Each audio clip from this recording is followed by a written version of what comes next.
14-ാം സ്ഥലം. ഈശോ മിശിഹായുടെ മൃതദേഹം കല്ലറയിൽ സംസ്കരിക്കുന്ന.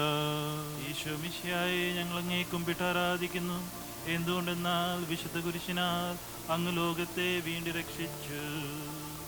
അനന്തരം പീലാത്തോസിന്റെ അനുവാദത്തോടെ റാംസക്കാരനായ യൗസേപ്പ് ഈശോയുടെ മൃതദേഹം ഏറ്റെടുത്തു. 100 റാത്തിലോളം സുഗന്ധക്കൂട്ടുമായി നിക്കോദേമോസും അയാളുടെ കൂടെ വന്നിരുന്നു. യൂതന്മാരുടെ ആചാരമനുസരിച്ച് കച്ചകളും പരിമള ദ്രവ്യങ്ങളും കൊണ്ട് ശരീരം പൊതിഞ്ഞു. ഈശോയെ കുരിശിൽ തെരഞ്ഞെടുത്തൊരു തോട്ടവും അവിടെ ഒരു പുതിയ കല്ലറയും ഉണ്ടായിരുന്നു.